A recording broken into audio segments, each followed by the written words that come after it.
There's probably countless times that I've asked myself, is this going to work? That uncertainty, that pressure, and kind of fun of the game of being an entrepreneur. May of 2019, we had our defining moment. Okay, this thing is ready for scale. We want to be in every single billboard, digital billboard in the US launched, and it was in 1,000 cities at the same time. It's actually a lot more important to focus on healthy growth that usually is on the back of profitability than to do this, it's growth at all expenses. AI solution on 11 years worth of data and history as far as how people have built the campaigns. All of a sudden, someone who has never planned a campaign before and give them expert level strategy and plans literally in 30 seconds. Our goal, our mission is that in 5 minutes or less, anyone can plan and launch a campaign. Welcome back to Super Entrepreneurs Podcast. I'm your host, Shahid Durrani. Today we have with us Jonathan Gudai, the CEO and co-founder of AdOmni, a company changing how brands buy, measure, and scale digital out of home and omni-channel video advertising. Well, welcome to our show, Jonathan. Thank you, Shahid. Great to see you. Same here. It's great to have you. When you were working on AdOmni, was there any moment where you genuinely actually stopped and you questioned whether this company, what your vision is going to make it or not? There's probably countless times that I've asked myself that. And, I think until you hit a certain scale, you're sort of always, asking yourself, is this going to work? And I think that's part of the kind of fun of the game of being an entrepreneur. It's that sort of pressure and that uncertainty that you have to overcome. What was that moment where you started seeing it scale? Is there any kind of specific strategy or kind of introduction of some sort that made that shift? Great question. So first, for the guests who may not know about AdOmni. So AdOmni is a 11-year-old advertising platform business that I co-founded in 2015. And we specialize, like you mentioned earlier, in programmatic advertising, specifically for digital out of home and video. So think about digital home as digital billboards or screens at the airport or gym or all over, kind of where you've seen in public areas screens that have popped up. Mm-hmm. So we had the idea in 2014, actually, that what if you can enable marketers to be able to plan and activate campaigns without going through sales contracts and a manual process. And so to your question about, did we ever question ourselves or when do we kind of figure out the scale portion? I came from e-commerce, so I had seen how offline businesses had moved to online and the power that comes with people being able to check out on their own and order on Saturday night, their pajamas.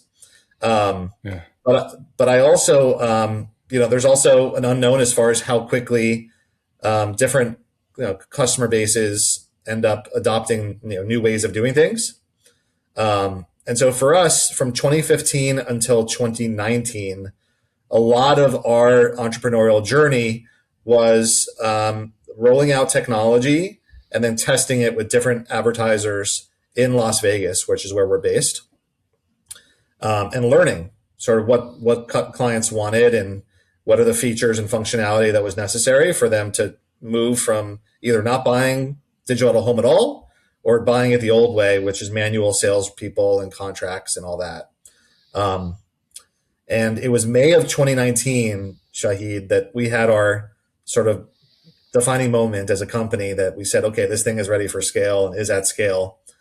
So Kylie Jenner, of all people, was our scaling moment.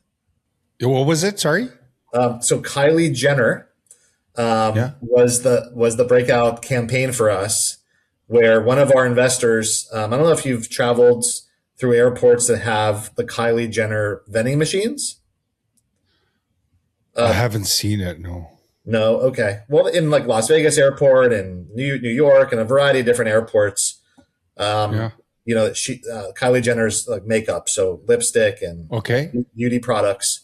You and I probably aren't the target client for that, but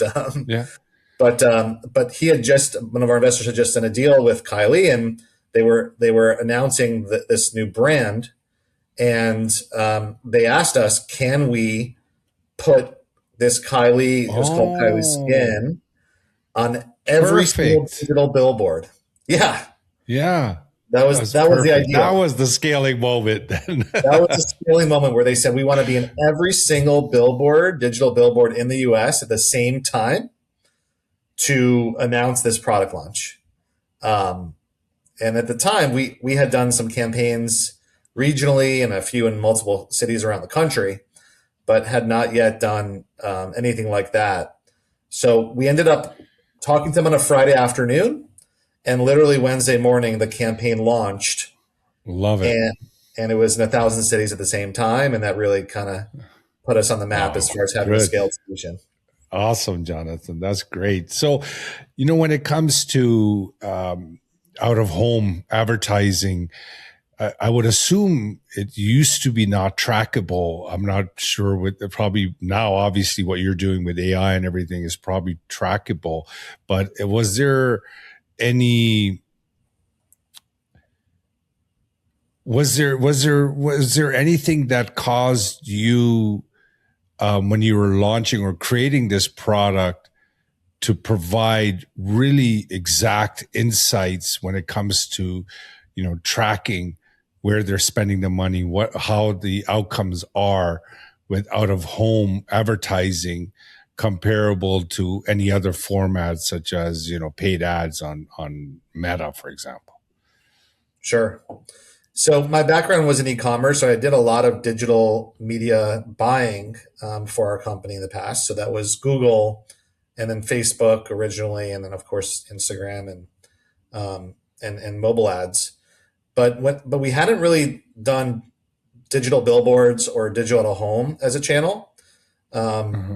and it is one of those channels that's not clickable, right? When Yeah, you're driving past these yeah, screens or you're walking past them, yeah. and I think How for a do you lot of track it? yeah, a lot of marketers, there's that question, well, if it's not clickable, how do I attribute sales or website visits to the ads? Yeah. And it was in 2018 that we first started working on that problem. And we partnered with mobile location data companies that were partnered with mobile apps on your phone that had location services.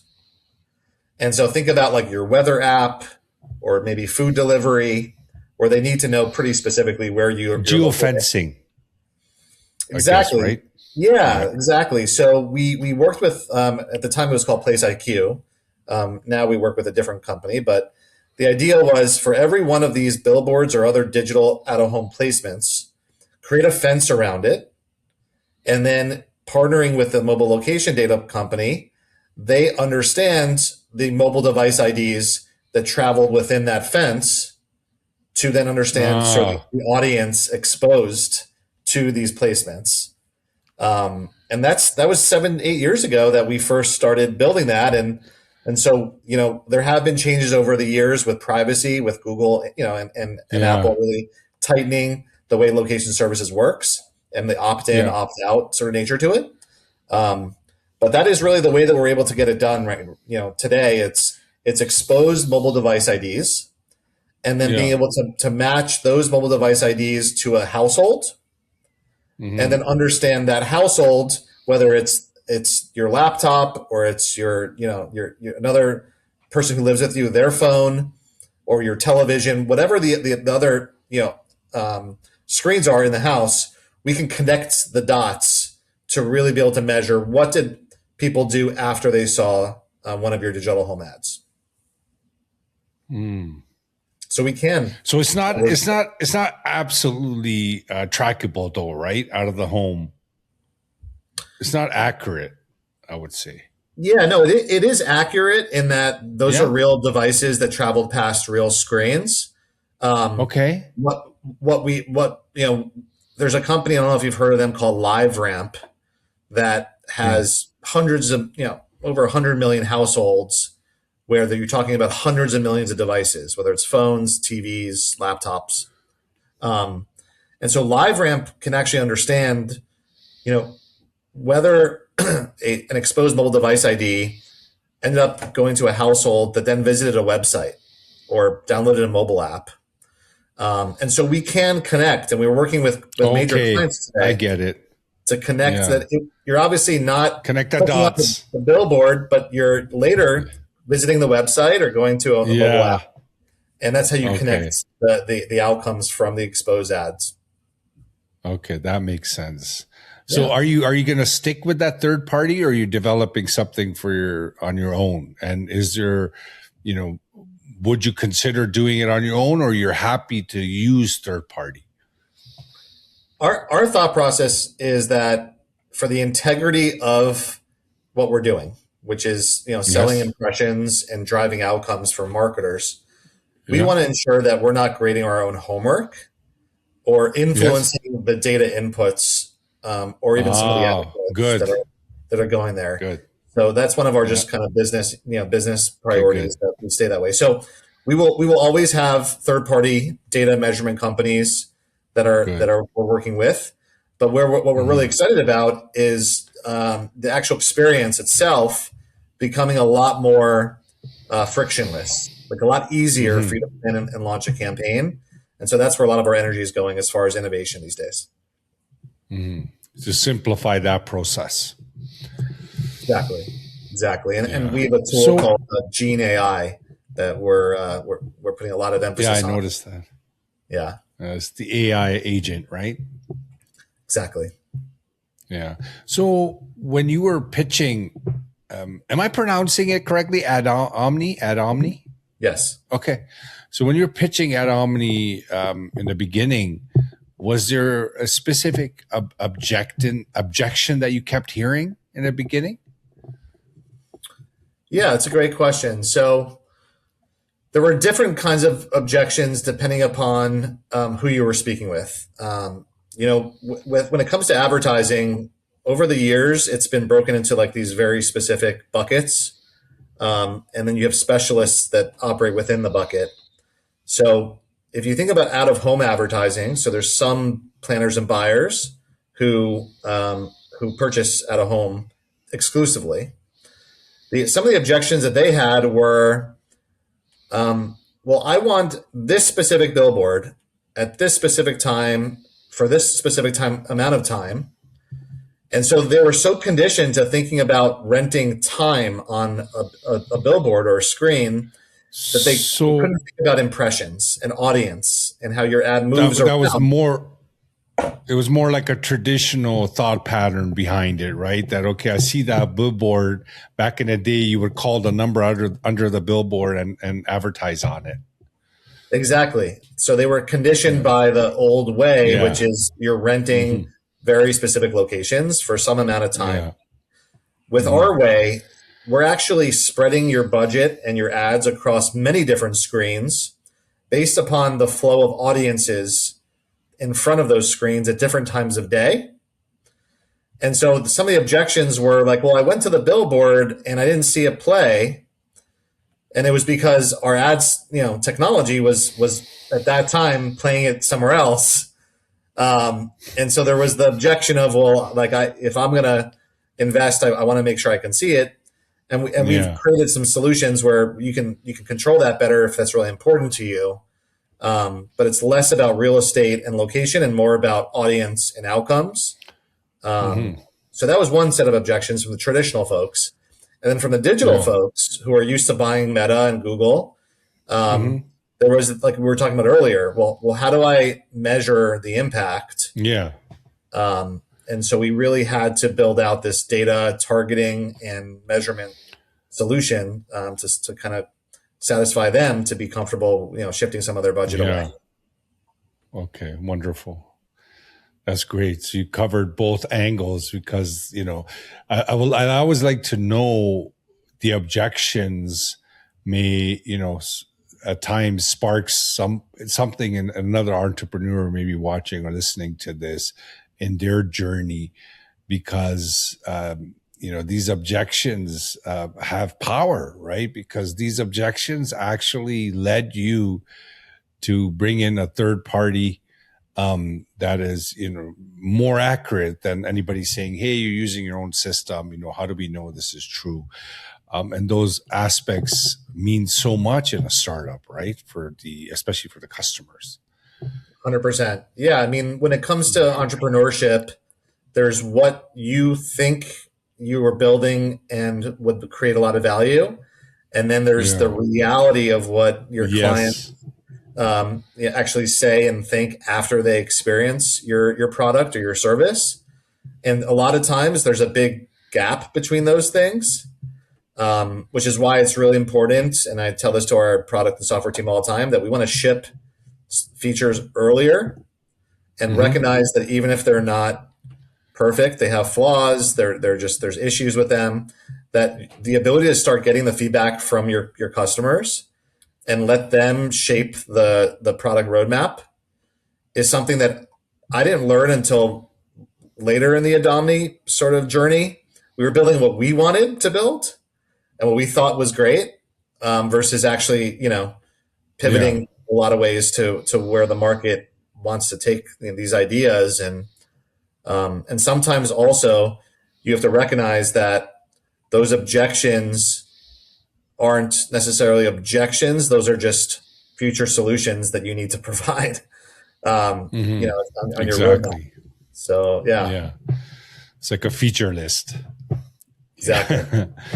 So,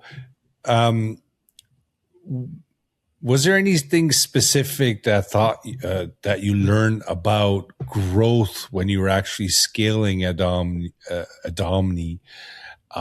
that would contradict many of the forums online about startup, and what they talk about growth in startups and scaling in startups?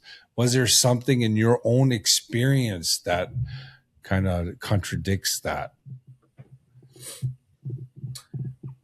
Yeah, I mean, there's a lot of different paths to building a scaled business, and we were a company that had kind of planned to go down this venture-backed future where it's high growth and profitability was not as important as revenue growth or user growth or other metrics that you would find in growth. And I would say that to any entrepreneur that it's actually a lot more important to focus on healthy growth that usually is on the back of profitability than to do this kind of like it's growth at all expenses kind of model. And so that was one of the lessons that we actually had to, like, a humbling experience where we raised a good amount of money. And it was earmarked for, top line revenue growth. Where if I were to go back, I think I would rather have raised a little bit less money and focused on healthy, profitable sort of business models, and then incrementally let the clients and the model itself determine the growth rate and all that, as opposed to. But you would have to bootstrap in the beginning as one option, right? Yeah, I think a combination of bootstrap or establish lower goals that are more realistic or healthy toward your track to either becoming profitable or building a very scaled business. Yeah, because I think sometimes in the rush to just try to get a certain amount of revenue or number of users, you either cut corners or you accept that it's not about the profit generating side. It's just about getting to this stage. And then on the other side of this, at some point we'll turn on profitability.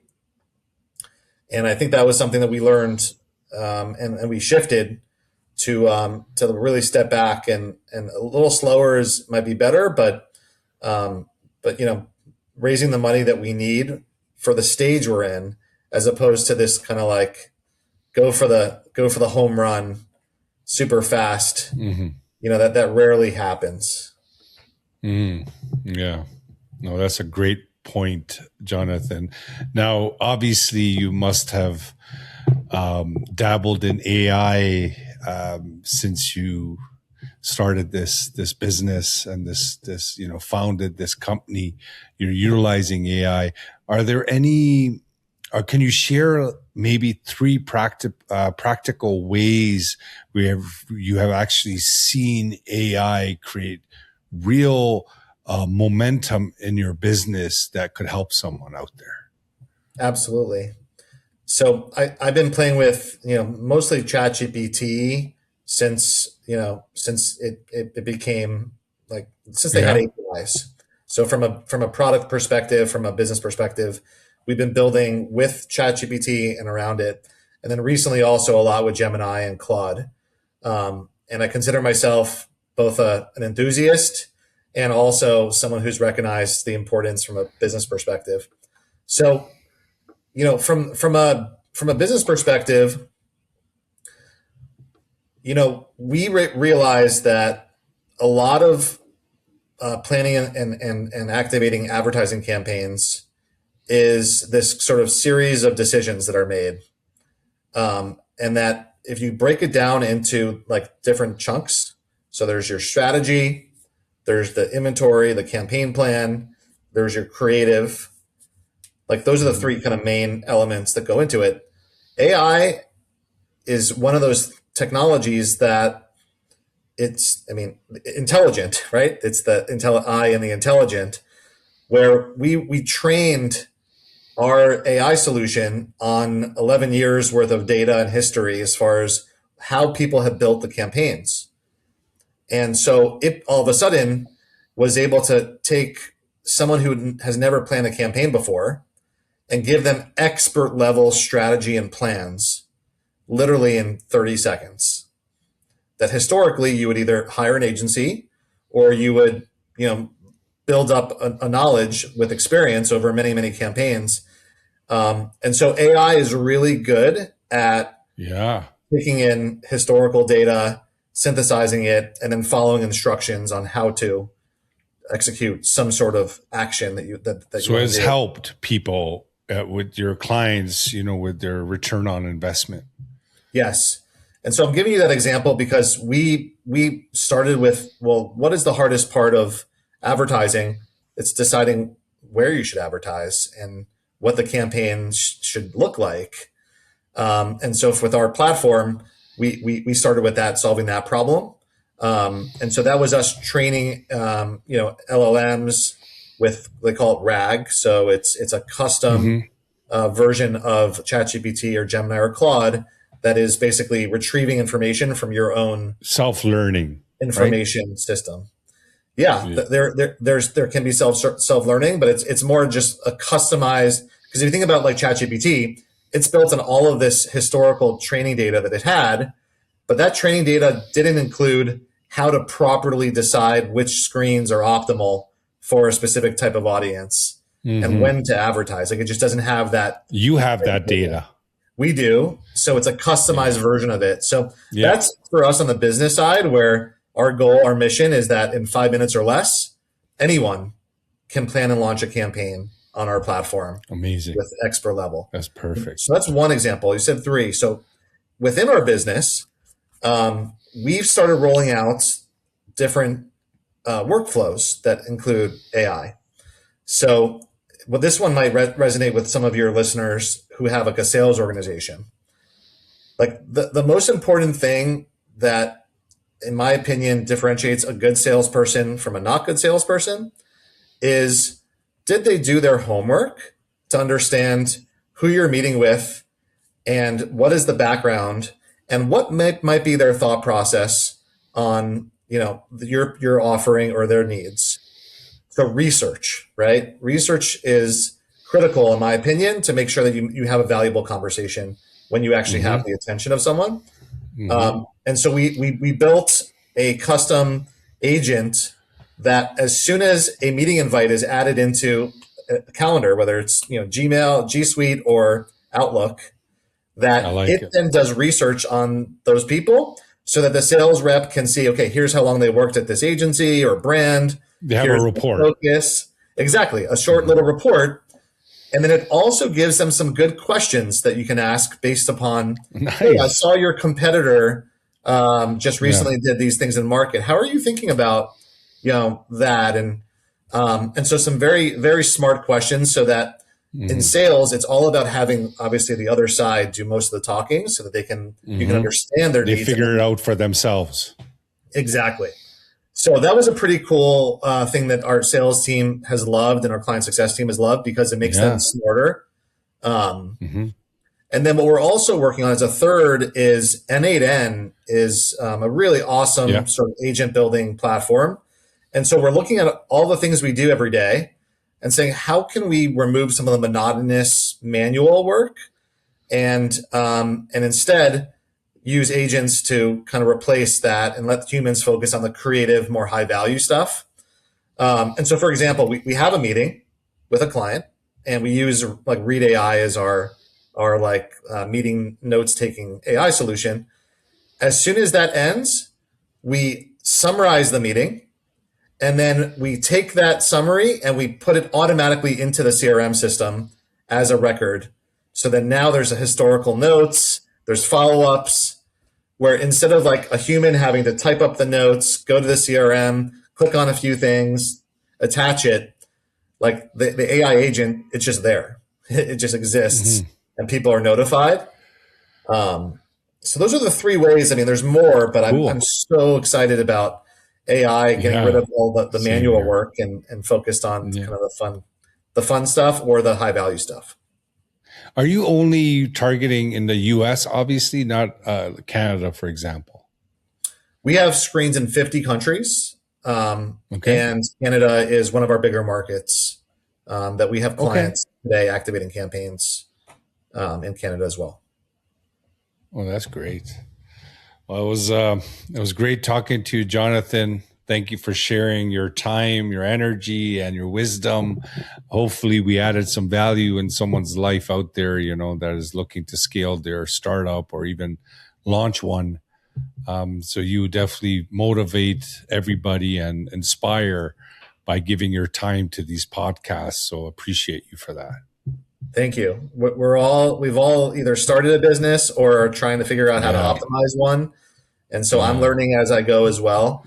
But if anyone, is interested in learning more or connecting, I'm on LinkedIn as well. So feel free to find me on LinkedIn or our website is adomni.com. So, feel free to get in touch. Perfect.